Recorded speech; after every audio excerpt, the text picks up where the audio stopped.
poussée de terre, poussée du sol, poussée hydrostatique. Ce soir, nous allons voir quelle est la différence qui existerait entre la poussée de terre, autrement dit poussée du sol, et poussée hydrostatique.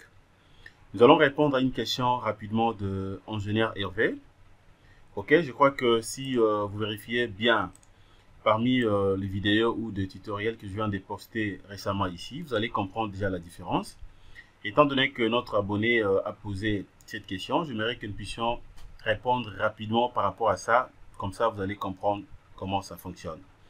À ne pas confondre. Donc, si par exemple que vous modélisez un projet des bâtiments, ok, alors il ne faudrait pas confondre à la place d'appliquer la poussée de terre et que vous prenez la poussée hydrostatique. Donc, ça serait vraiment grave. Donc là, c'est vraiment grave. Ok, donc il faut déjà comprendre que la différence entre les deux se situe beaucoup plus déjà au niveau des noms, puisque quand on parle de poussée de terre, c'est-à-dire que là, on voit donc la réaction du sol. Mais tandis que quand on parle de poussée hydrostatique, là, on voit la réaction de l'eau.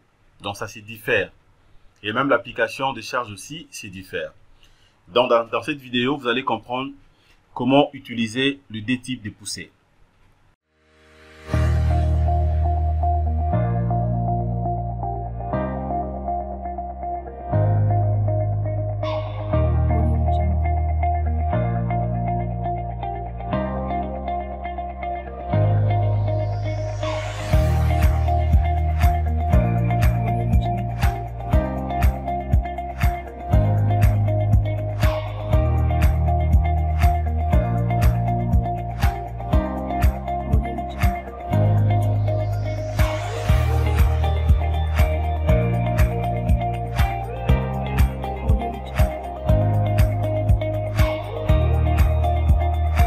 Salut tout le monde, bienvenue sur Junkunga Tutoriel. Ok, comme je l'ai dit dans mon introduction, nous allons répondre à une question de l'ingénieur Hervé. Nous allons voir quelle est la différence entre la poussée des terres, autrement dit également poussée et du sol, c'est la même chose, et la poussée hydrostatique. Comprenez déjà que le D, ça se diffère, c'est pas la même chose. Ok, alors à travers ces petits projets, c'est un petit projet de pont.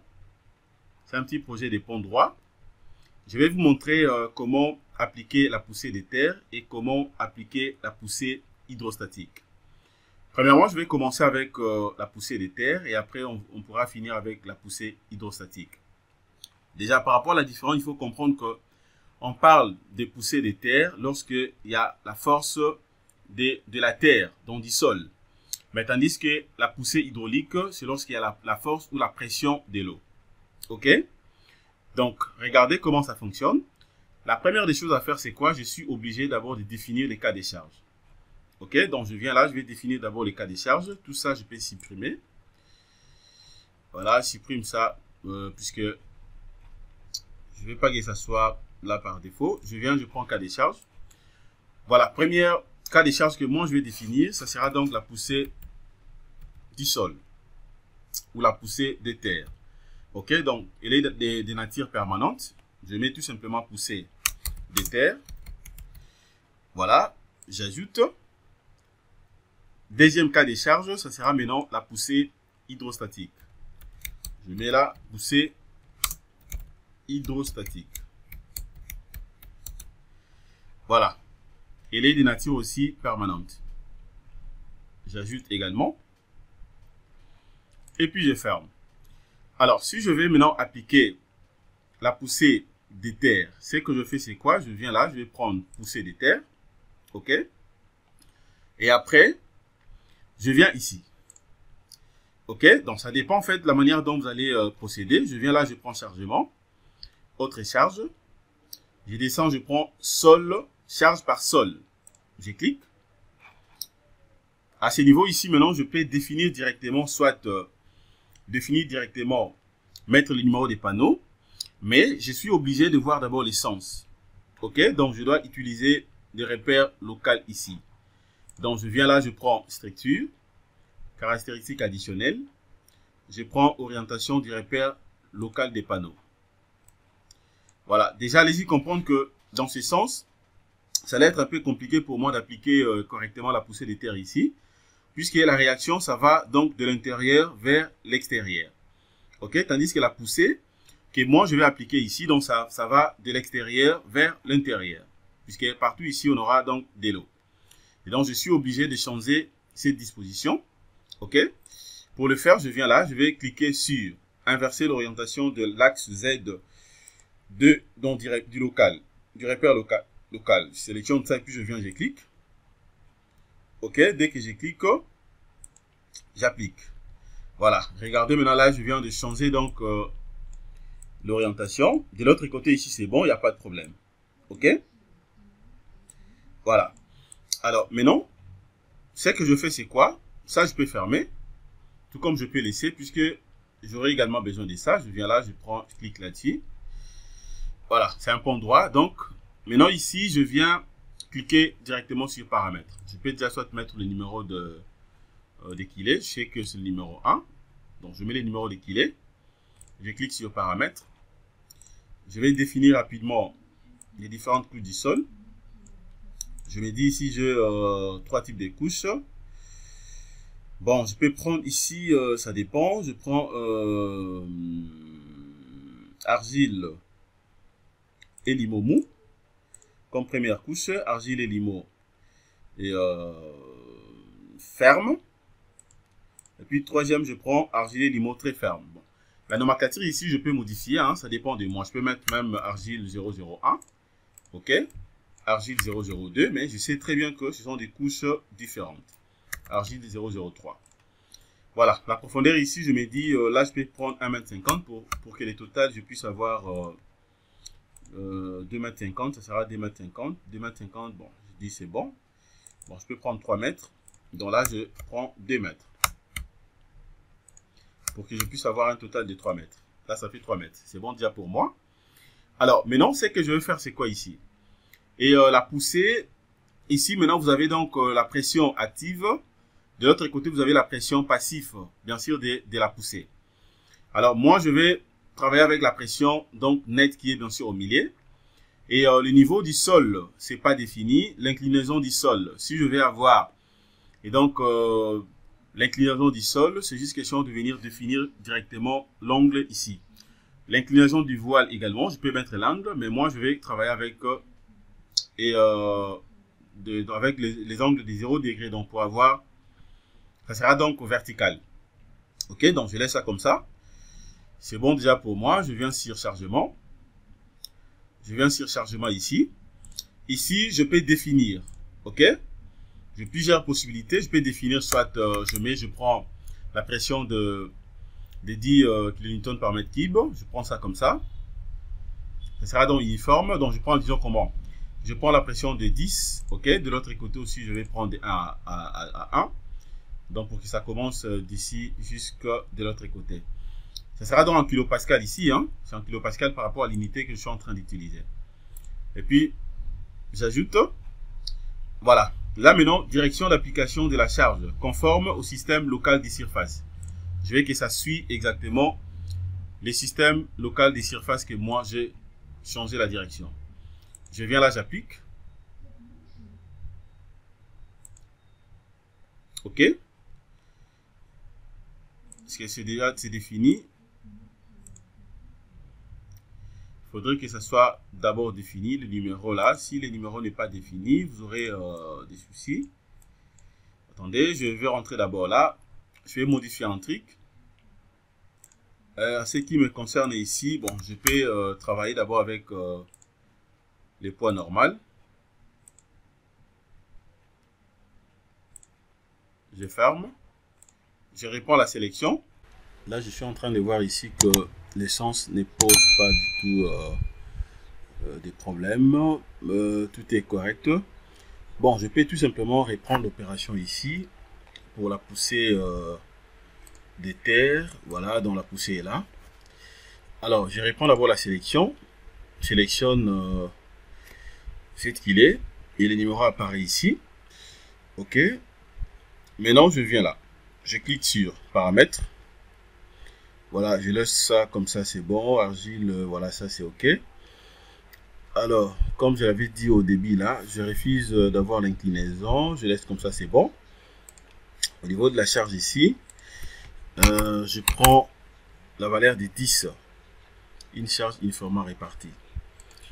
Résultat ici, c'est bien également. Je peux cocher ça. OK. Et puis, je clique sur appliquer. Je viens là, j'applique. Voilà. Dès que j'applique, regardez donc là, je viens d'appliquer la poussée de terre.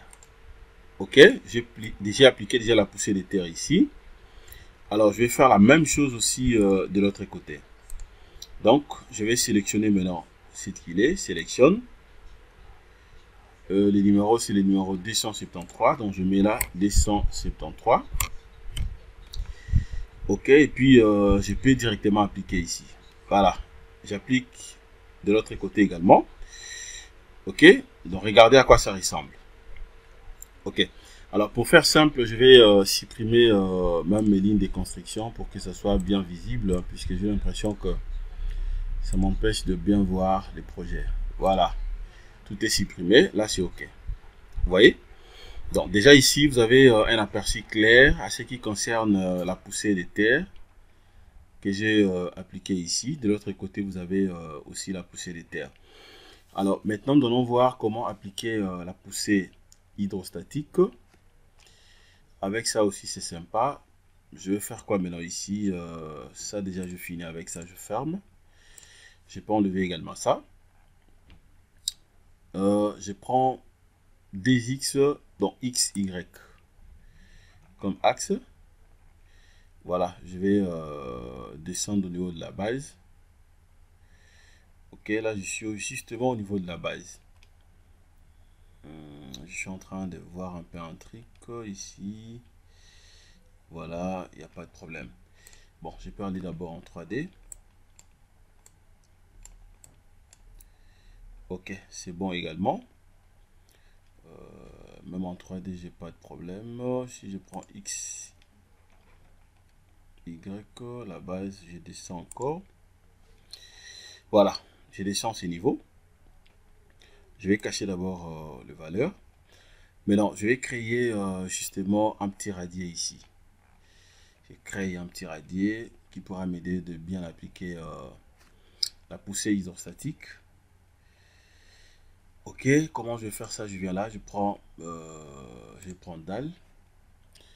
Apparemment, il y a déjà un radier que j'avais créé, hein, donc je peux prendre que ça. Ok, je prends seulement ces radiers.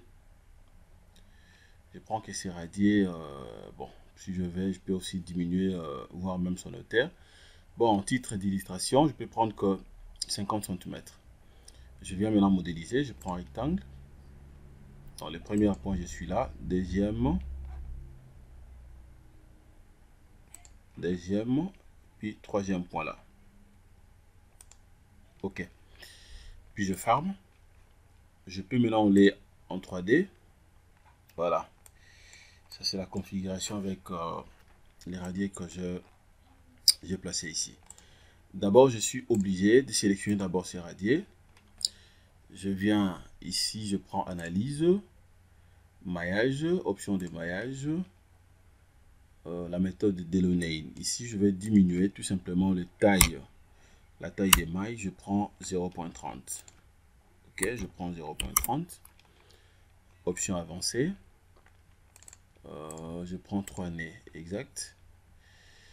Voilà, et puis je clique sur OK. Je vais rentrer sur analyse et puis générer la méthode de maillage. Voilà, je vais patienter. Donc j'espère que vous suivez très bien comment est-ce que je suis en train de procéder. Comment différencier la poussée de terre et la poussée hydrostatique. Voilà, je peux cliquer à vide. Je crois là c'est bon. Encore fini. Bon, c'est bien déjà. Voilà, je peux travailler avec ça. Alors, maintenant je viens là. Ça c'est la poussée de terre. Je prends maintenant la poussée hydrostatique. Ok. Alors, maintenant par rapport au sens ici, je suis obligé aussi de modifier. Donc, je vais prendre structure, caractéristiques, orientation du repère local des panneaux. Cette fois-ci, maintenant, ça sera donc de l'intérieur vers l'extérieur. Donc, je vais inverser ça et j'applique. Voilà, je vais faire la même chose de l'autre côté. Je viens là, j'active, sélectionne et j'applique. Voilà, ici également, ça sera la même chose. Sélectionne. Voilà, c'est déjà bon. Puis je ferme. OK? Bon, je peux n'est pas fermé. Hein. Je veux que ça soit visible pour bien voir l'orientation que moi je vais considérer ici. OK. Maintenant, comment je vais placer maintenant? Je vais appliquer la poussée hydrostatique. Donc, je viens ici, je prends définir charge. Je prends surfacique, je prends pression hydrostatique. Je clique. Ici, ce sont des surcharges.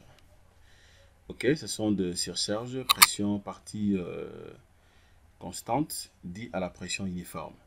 Bon, je me dis par rapport à ce que moi je vais utiliser ici, je prends des 10. Ok, poids propre des liquides. Ici, je prends de 1000. Je prends 1000 kg par mètre cube. Voilà, c'est bon. Niveau du liquide ici, cette hauteur est de combien? Bon, je prends niveau, je prends 1 mètre. Voilà, c'est bien. Si vous voulez créer la limitation géométrique, vous pouvez le faire ici. Pour l'instant, je refuse. J'ajoute. OK. Et puis, je viens maintenant là. Je clique ici. Puis, j'applique. Vous voyez? Là, c'est-à-dire que j'ai appliqué, j'ai inséré donc la pression hydrostatique sur ces parois qui est bien sûr acquilée avec sa surcharge. Je viens là aussi, je vais faire la même chose. J'active. Voilà, les numéros apparaissent là-bas et j'applique. Exactement. Ça représente donc des lots. Ici également, je vais faire la même chose. Je fais là. Et j'applique. OK. Voilà. Regardez très bien comment j'ai appliqué la pression hydrostatique. OK. Regardez même les sens. Hein. Vous allez voir que c'est bien appliqué. Puis je peux fermer. Ça aussi, je peux enlever si je veux. Voilà. Pour bien voir ça, c'est juste question de venir là. Cliquer comme ça. OK. Avec ces valeurs. Voilà. Donc, vous avez... Ici, j'ai appliqué la pression hydrostatique. De l'autre côté, il y a la poussée de terre. OK, vous avez la poussée de terre ici. Alors, voilà ce que je voulais vous montrer concernant cette formation. J'espère que la formation vous a plu. Vous avez bien maîtrisé comment différencier la poussée de terre et la poussée hydrostatique. OK, voilà. Si vous avez des questions, n'hésitez pas de me poser dans les commentaires. Sinon, pour aujourd'hui, on arrête par ici. Merci de votre disponibilité. Passez une excellente soirée. Au revoir.